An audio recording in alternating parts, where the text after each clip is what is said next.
Pues aquí estamos un día más en Cara a Cara, CNN Plus. Sean todos ustedes muy bienvenidos en un programa que seguro que va a ser muy interesante porque lo es nuestro interlocutor, una persona que sabe mucho de economía, de la economía práctica, la del día a día. Al final vamos a hablar de cómo está la situación económica en España.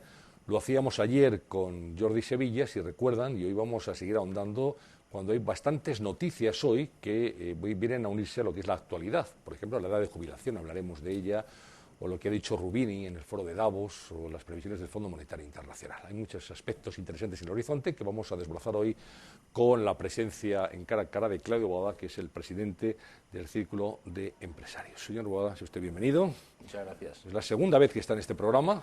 Es la segunda vez que estoy en este programa y muchas gracias, insisto, por la invitación. Bueno, pues ya sabe usted que no hay dos sin tres. Bueno, esto va de año en año. Bueno, procuraremos que sea antes, en cualquier caso.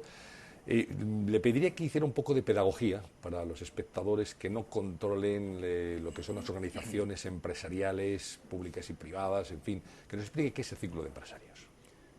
Pues el Círculo de Empresarios es una institución que se creó hace 32 años, que tiene unos 200 socios, institución independiente económicamente, se financia con las cuotas de los socios, independiente políticamente, y que defiende lo que es la economía de mercado, la libertad de empresa, que haya una regulación justa y adecuada.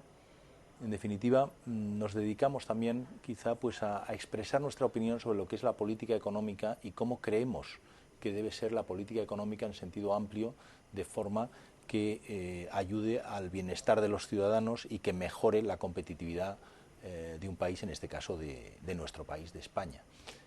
¿Sus integrantes son todos empresarios de la empresa privada? Los integrantes son todos empresarios de la empresa privada, algunos son dueños de sus empresas y otros son altos directivos de esas compañías. Bueno, ¿no ustedes con la COE? ¿Cómo son sus relaciones? Son cordiales a título personal y a título institucional, como no podía ser de otra manera, puesto que en muchos aspectos tenemos la misma opinión sobre lo que debe hacerse. Tenemos las mismas propuestas o parecidas. Quizá nosotros vamos un punto más allá de la COE porque entre nuestros cometidos no está la negociación salarial, no está el sentarnos en la mesa con los sindicatos y con el gobierno, y por lo tanto pues quizá podemos hablar con una mayor dosis de libertad. No sé cómo ha contemplado usted los avatares económicos de las empresas del presidente de la COE, de Gerardo Díaz Ferrán.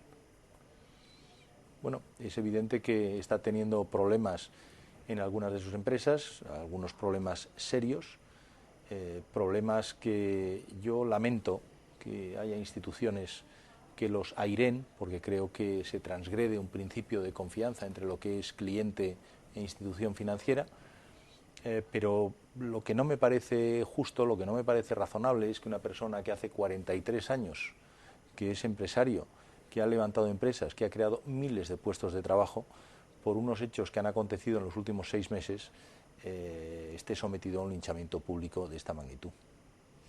Habla de los problemas financieros de Gerardo Díaz Ferrán con una institución que no ha citado, es Caja Madrid.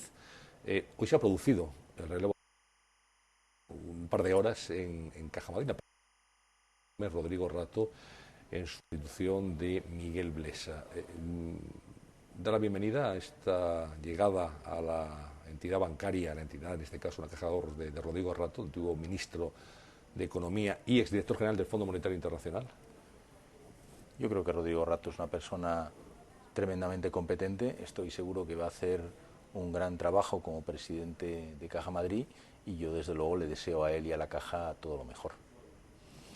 Bueno, ¿cómo estamos, señor Boada? Cuando le preguntan, supongo que algunos colegas extranjeros o de algún foro, bueno, ¿cuál es su retrato de la situación actual a día de hoy de la economía española? ¿Estamos mejor? ¿Estamos igual? ¿Se atisban brotes verdes? ¿Se ve algo? ¿Hay luz al final del túnel? Yo creo que estamos en una situación que ha ido empeorando a lo largo de los últimos meses, donde seguramente en los meses que se acercan vamos a ver un incremento de la actividad económica, pues porque otros países están saliendo de esta situación antes que nosotros y están generando actividad que a nosotros nos va a beneficiar. Por ejemplo, creo que el sector del turismo en particular pues va a experimentar una mejoría respecto a lo que ha sido las cifras del año 2009. Creo que nuestras exportaciones se van a beneficiar también de esa mayor demanda por parte de otros países cuya actividad, insisto, está mejorando porque ya están saliendo de la crisis, pero tenemos un problema que no solo no se ha resuelto, sino que seguramente va a empeorar, y es el que más nos debería preocupar a todos y nos debe preocupar, que es el paro. El paro está en unas cifras verdaderamente importantes, va a empeorar en los próximos meses, y nosotros en el Círculo de Empresarios estamos convencidos que si no se toman determinadas medidas estructurales fundamentalmente, no vamos a conseguir disminuir ese paro en tiempo y forma en un plazo breve. Pero ¿es sostenible un país con un 20% de paro? ¿Esa situación se puede sostener en el tiempo? Yo creo que no es una situación sostenible a largo plazo. Tampoco nadie cree que el 20% de los españoles no trabajan absolutamente en nada.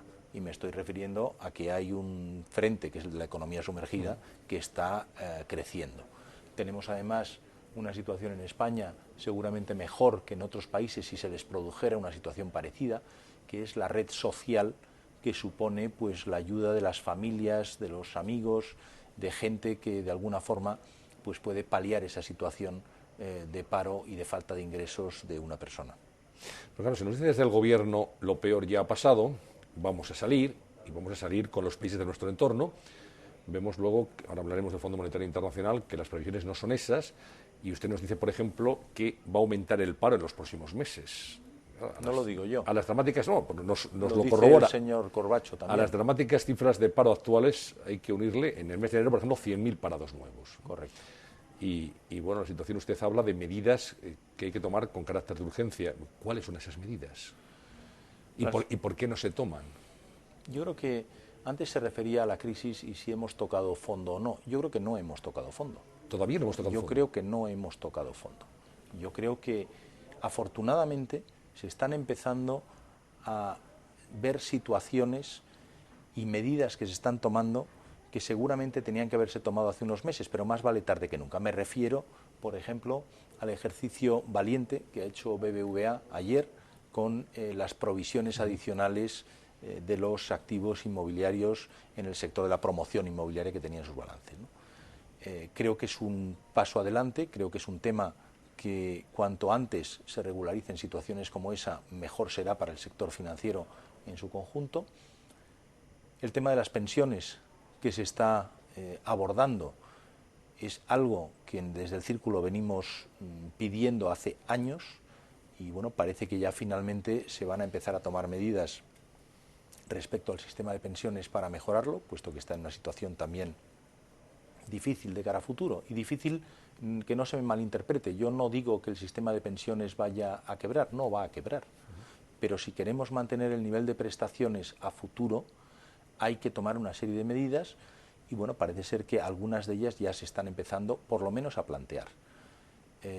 ¿Medidas que se deberían tomar para salir de la crisis? Yo creo que se ha comentado en muchos foros. Hay una serie de medidas, por ejemplo, de cara a una mayor austeridad en la administración. Eso entiendo que mañana se va a presentar un plan. En Consejo de Ministros, 50.000 millones de euros. Vuelvo otra vez a lo mismo. Más vale tarde que nunca. Bienvenido sea el plan. Hace mucho tiempo que muchos venimos clamando por una mayor austeridad en nuestra administración, tanto central como sobre todo administraciones autonómicas. Por lo tanto, yo creo que eso es un paso en la buena dirección. Creo que hace falta un sentido de mayor liderazgo en cuanto a que los ciudadanos perciban que quien está tomando las decisiones tiene una idea clara de a dónde se quiere llegar y cómo. Y estas reformas estructurales que pedimos muchos son reformas que, debo decir, quizá es injusto pedírselas solo al gobierno, porque son medidas impopulares en cierta medida, valga la redundancia, y por lo tanto sería bueno que las fuerzas políticas unieran sus esfuerzos para sacar adelante estas medidas. Me refiero a reformas laborales, me refiero a reformas educativas, reformas fiscales, reformas en el mercado energético, etcétera. Habla de liderazgo. ¿No percibe liderazgo sólido en este momento los empresarios con respecto a la política económica del Gobierno? Yo creo que los mensajes que ha ido transmitiendo el Gobierno respecto a la situación económica no se han ajustado a la realidad. Se ha estado diciendo sistemáticamente que en este país no había una crisis cuando todos estábamos diciendo que llevábamos meses en ella. Se está dando una sensación de que la crisis ha sido corta y que ya estamos saliendo de la misma, y yo creo que la actitud debería ser exactamente la contraria, que es decir lo que está pasando. Si tenemos unos activos inmobiliarios en manos de las instituciones financieras de 325.000 millones de euros, pues bueno es que se sepa, ahora ya se sabe, y bueno es que se empiecen a tomar medidas. Si tenemos un paro del 20%, cercano al 20% en este país, y otros países están en niveles de 5, 6, 8%, quizá deberíamos copiar algo de lo que hacen ellos para mejorar nuestra situación. Y no veo que eso se haga con suficiente intensidad. ¿Y cree que la oposición, el Partido Popular, tiene un plan alternativo sólido y válido? Yo creo que tanto el Partido Popular como el Partido Socialista son conscientes de la situación. No puedo pensar que la gente que se dedica a los temas económicos en uno y otro partido no son conscientes de lo que está pasando con la información que tienen y con la que tenemos nosotros. Por lo tanto, yo creo que saben cuál es la situación, saben qué es lo que se debe hacer, y quizá lo que no hay es voluntad política de hacerlo. Bueno, hablamos de reforma laboral. Lo comentamos ayer con Jordi Sevilla. Cada vez que se habla de reforma laboral se piensa inmediatamente en el abaratamiento del despido. ¿Es eso solo? ¿Es eso y algo más? Matizaría esa afirmación, que es la que siempre sale cuando se habla de reformar el mercado de trabajo. La gente se echa la mano a la cartera y dice despido más barato, y eso es lo que los sindicatos enarbolan como bandera. Es que precisamente no es eso. Los sindicatos tienen un mantra, que es efectivamente el que usted ha citado. Cada vez que se habla de reforma laboral, ellos dicen abaratar el despido. Bueno, y por más que se explica una y otra vez que lo que se pretende con la reforma laboral es, por un lado, que aquellas personas que tienen un puesto fijo, con las coberturas que se han ido ganando a lo largo de los años, pues por los convenios, por las negociaciones, esos trabajadores van a seguir con su estatus. A esos trabajadores no se les van a mermar sus derechos. Primer tema.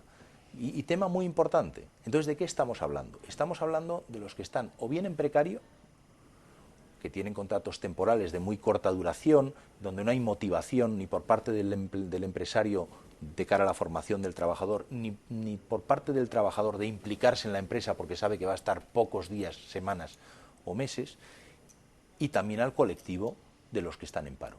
Y lo que se pretende es incentivar de alguna manera que se contrate personas que están en paro o mejorar la situación de aquellas que están en precario con un contrato donde el despido, la rescisión del contrato, no conlleve 45 días, sino una cifra inferior. ¿Qué cifra es esa? Pues una cifra similar a la que tienen países de nuestro entorno, y se ha citado muchas veces 20 días, alrededor de 20 días. Nosotros pensamos que algo de ese tipo, primero, insisto, no mermaría los derechos de un colectivo que tiene un trabajo fijo. Segundo, mejoraría la situación. ¿Incentivaría la contratación, una medida así? Yo estoy convencido. Yo me he encontrado con empresarios que necesitan gente y no están contratando, porque les parece que el sistema laboral es tremendamente rígido. Bueno, hay noticias que van a materializarse en las próximas horas. Hablábamos del recorte, 50.000 millones de euros del gasto público, se anunciará mañana en Consejo de Ministros. También es más que probable que se anuncie una revisión de la edad de jubilación a partir de 2025, en principio hasta los 67 años desde los 65 actuales. ¿Ese es un buen camino, a su juicio? Es un camino, perdón, por contestar a su pregunta, es un buen camino, pero es un camino parcial. Cuando en un país, aunque la media de jubilación está alrededor de los 63 años, hay un colectivo de trabajadores que se están jubilando a los 50, 52 y 55, creo que pedir que la gente se mantenga de los 65 a los 67 está muy bien, pero quizá antes deberíamos atacar el otro tema. Los ERES. Bueno, ERES o jubilaciones anticipadas. O acuerdos con las empresas que terminan pagando Claro. las arcas públicas. Claro, porque esos acuerdos tienen la connivencia de todos los agentes que intervienen en ello y, por supuesto, de la Administración. Bueno, lo que no puede ser es que un país como el nuestro, que España, se permita el lujo de personas que están en plenas facultades a los 50, 50 y tantos años, y comprenda que yo simpatizo con esas edades por razones obvias. No es el único, señor Boa. Pues creo que es un lujo que no nos podemos permitir. Por lo tanto, bienvenido sea el retrasar la jubilación un par de años, pero ataquemos el tema de las jubilaciones anticipadas y luego tómense otra serie de medidas respecto al sistema de pensiones que también son necesarias y que nosotros desde luego hemos reclamado múltiples veces. Y me refiero a que no podemos seguir en un sistema solo de reparto, tenemos que ir a algún tipo de mix entre lo que es reparto y capitalización, porque cada vez hay menos personas trabajando que tienen que soportar, en el mejor sentido de la palabra, a más personas que están jubiladas. ¿Cómo se traduce reparto y capitalización? Vamos a ponernos Román Paladino. El sistema de reparto es lo que tenemos actualmente. Sí. El sistema de capitalización, nosotros lo que propugnamos es que hubiera 3 tramos, en los cuales el primero es puramente reparto, el segundo sería un sistema mediante el cual se podrían poner unas cantidades adicionales por parte del trabajador y por parte de la empresa para complementar de alguna forma esa jubilación. ¿Un fondo de pensiones? Por parte de quien pudiera. Y el tercero sería un tema, un tramo, voluntario, donde el trabajador podría aportar más si está en situación de hacerlo para que su jubilación sea menos traumática y su jubilación le permita mantener, si es posible, el mismo nivel de vida que tenía cuando trabajaba. Eso tiene un beneficio para todo el colectivo porque descarga lo que son las obligaciones respecto a esa persona que ya se ha ocupado con el incentivo que le da la Administración, se ha ocupado de establecer unos importes que, insisto, le permitan tener una jubilación bien dotada. Hablábamos antes de la salida o no salida de la crisis y quiero preguntarle por las previsiones del Fondo Monetario Internacional y por la respuesta del Gobierno a las mismas. El Fondo Monetario, como saben los espectadores de CNN Plus, de que España va a ser la única gran economía que en 2010 verá decrecer su Producto Interior Bruto y por tanto las perspectivas no son especialmente halagüeñas y además sitúa la recuperación en 2011 y en unos tramos de recuperación en un incremento que seguramente no crearía empleo. Y quiero preguntarle por eso y por la respuesta que ha dado el Gobierno, basándose en que el Fondo Monetario Internacional se ha equivocado ya otras veces al hacer previsiones sobre España y que sus predicciones, las del Ejecutivo, son más optimistas que las del Fondo Monetario Internacional, que las del señor Strauss-Kahn. Yo creo que no podemos jugar a quién se equivoca y quién no se equivoca, porque predecir por definición conlleva una posibilidad de equivocarse. El Gobierno también se ha equivocado respecto a las previsiones que ha venido haciendo en los últimos años. Y es normal que se equivoque, no se acierta siempre. Pero yo lo que creo es que el Fondo Monetario lo que da es un mensaje importante. Nosotros en el Círculo no tenemos un servicio de estudios que permita rebatir si va a bajar el Producto Interior Bruto el 0,6, el 0,4 o el 0,2, pero lo que sí está claro es que nosotros estamos en peor situación, en peor situación este año que las economías de nuestro entorno. Ese es el mensaje. Si es menos 0,4 o si es menos 0,2 no es un tema fundamental. Lo importante es qué vamos a hacer o qué se debe hacer para que en vez de estar en el vagón de cola nos vayamos sumando a los vagones delanteros del tren. Y lo que ha dicho ayer Rubini en el foro de Davos, el profesor de Economía de la Universidad de Nueva York, acerca de que España puede ser una lacra para el sistema financiero europeo, para el euro, para el sistema monetario más concretamente, y que puede poner en riesgo la recuperación en Europa, la situación española. ¿Usted la tacharía de alarmista? El señor Rubini, que es un profesor de la Universidad de Nueva York, pues en las predicciones que hace no se caracteriza normalmente, y permítame el coloquialismo, por ser la alegría de la huerta. El señor Rubini hace unas proyecciones siempre bastante alarmistas. Insisto, no es para tomárselo quizá al pie de la letra, pero sí creo que tiene un mensaje importante, y es nuevamente España está a la cola, junto con algún otro país europeo, de la recuperación. ¿Va a suponer eso un problema de cara al euro? Mire, nosotros estamos en el euro junto con una serie de países, como es sabido. Si un país saliera del euro, cosa que yo no contemplo, no sería solo un fracaso para ese país, sería un fracaso para todo el conjunto.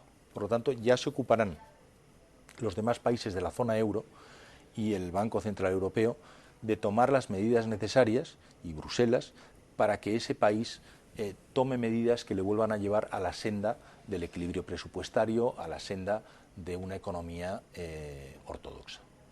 Bueno, estamos terminando y quisiera preguntar por la fotografía, por la percepción real de la empresa española en este momento. Hemos hablado de la economía en general, pero los socios del círculo que usted preside, la empresa española, ¿cómo está en este momento?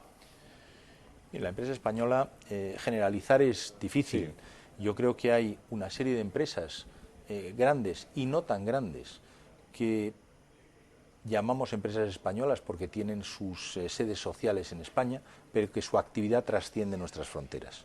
Algunos ejemplos paradigmáticos en sectores como construcción, como telecomunicación o como sector financiero, y creo que esas empresas pues son modelo en su sector, en su sector de lo que se está haciendo bien.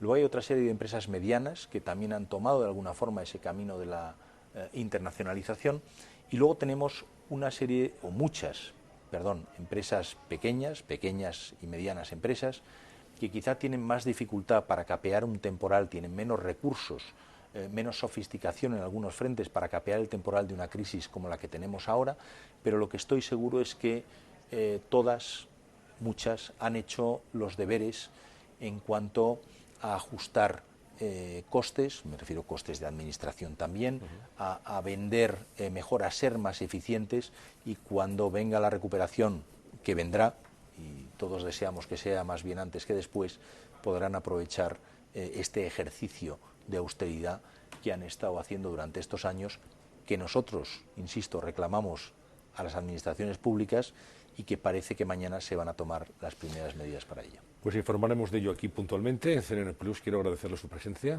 Muchísimas cara a cara, señor Boada, hablando del círculo de empresarios de la economía española, de la economía real, lo que ustedes perciben en su organización, que se suma a otras visiones que estamos dando aquí en este programa también de la economía de nuestro país. Muchas gracias. Y hasta una próxima oportunidad. Muchas gracias por la oportunidad de estar aquí. Muy bien, pues gracias también a todos ustedes. Buscamos voces autorizadas, personas que sepan cómo está la economía, para ofrecerles versiones que puedan completar su análisis personal. Hoy ha sido la de Claudio Boada, presidente del Círculo de Empresarios. Mañana estaremos aquí de nuevo, en cara a cara, en la sintonía de CNN Plus a la misma hora. Muchas gracias por su atención y por su interés.